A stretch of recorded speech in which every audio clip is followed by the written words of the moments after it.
There's something quietly devastating about scrolling through your phone at 2 a.m. and suddenly feeling like you've missed the train. Everyone else seems to be arriving somewhere. New job, new relationship, new city, new version of themselves that glows with certainty. And you? You're still here, still trying, still wondering when your life will finally click into place. And the question that burns in the silence is this: why does everyone else seem so far ahead? It's not just you. This feeling, this gnawing sense of being behind, has become one of the most common psychological burdens of our generation. But here's what most people don't realize. The race you think you're losing, it doesn't actually exist. It's a mirage, constructed by comparison, fueled by visibility, and sustained by a culture that mistakes motion for progress. Let me tell you what's really happening beneath the surface. See, when you look at someone else's life, you're not seeing their struggle. You're seeing their highlight. You're watching the final cut of a movie while you're still living in the raw footage of your own. And that asymmetry, that unfair comparison between your behind the scenes and their highlight reel, is what creates the illusion that you're falling behind. Psychologists call this social comparison theory. We measure our worth by looking sideways at others.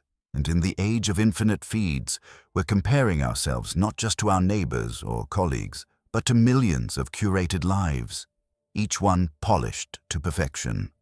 The problem is, your brain doesn't know the difference between reality and presentation. When you see someone celebrating a promotion, your mind doesn't register the rejections that came before it. When you see a perfect relationship, you don't see the arguments that happened an hour earlier. You just see the gap between where they appear to be and where you feel you are.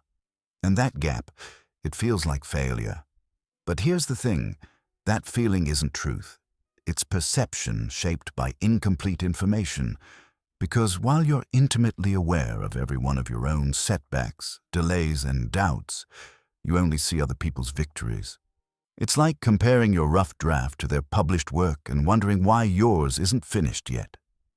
There's a deeper psychology at play here, too. Something called temporal comparison bias.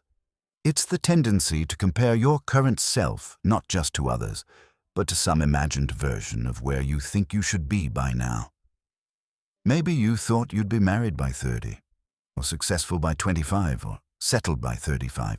And when reality doesn't match that timeline, it feels like falling behind. But who decided that timeline? Where did those deadlines come from? Most of the time, they came from external voices. Parents, society, movies, Instagram, friends who seem to have it figured out. You absorbed these invisible deadlines without questioning them, and now you're measuring your worth against a clock that was never yours to begin with. And that's the cruel irony. You're racing against a finish line someone else drew, chasing a definition of success you never chose, trying to live up to a version of should that has nothing to do with who you actually are or what you actually want. Let's talk about what happens inside your mind when you feel behind. There's a subtle but powerful shift in how you see yourself.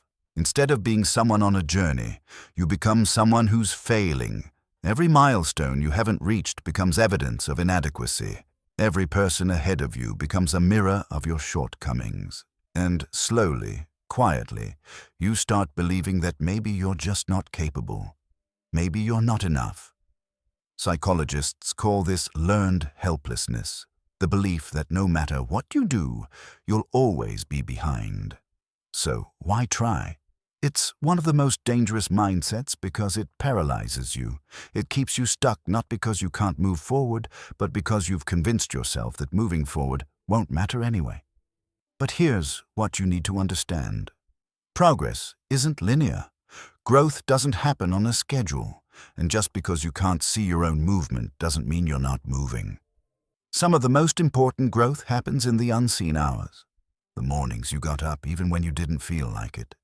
The times you chose to keep going when quitting felt easier. The small, quiet shifts in how you think, how you react, how you show up for yourself. None of that makes it to a feed. None of that gets celebrated publicly, but it's real. And it's building something inside you that no one else can see yet. The truth is, everyone feels behind in some way. Even the people you think have it all figured out. Even the ones who seem effortlessly ahead. Because there's always someone further along, always another level, always a new thing to chase. And if your sense of worth depends on being ahead, you'll spend your entire life feeling inadequate. Because there is no ahead. There's only the story you tell yourself about where you should be. Think about this. When you were a child, did you worry about being behind? Did you compare your progress to other kids and feel less than? Probably not. You were just living, exploring, becoming. Somewhere along the way, that changed. You learned to measure yourself. You learned that life was supposed to look a certain way by a certain age.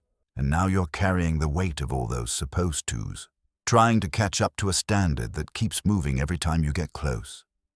But what if you stopped chasing?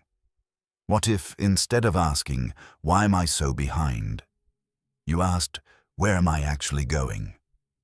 What if the life you're building doesn't look like anyone else's, and that's exactly the point? Because here's the secret that people who feel behind often miss. The ones who seem the most ahead. They're usually the ones who stopped comparing themselves to others. They found their own rhythm. They stopped performing progress and started living it. They let go of the timeline and trusted the process. And that's not privilege. That's perspective. There's a concept in psychology called self-compassion. It's the ability to treat yourself with the same kindness you'd offer a friend. And when you feel behind, self-compassion is the antidote. Instead of beating yourself up for not being where you think you should be, you acknowledge that life is complicated, that everyone's path is different, that struggle doesn't mean failure. You give yourself permission to be human, to be imperfect, to be still becoming. And when you do that, something shifts. The pressure lifts. The race slows down. You start noticing your own growth instead of everyone else's. You start celebrating your own small wins instead of dismissing them because they don't look impressive online. You realize that your life isn't behind. It's just different, and different isn't less. It's just yours. Let me tell you something else. Some of the people who achieve the most meaningful things do so later than expected. They take detours. They fail first. They wander before they arrive. And when they finally get there, they carry a depth that people who rushed ahead never developed.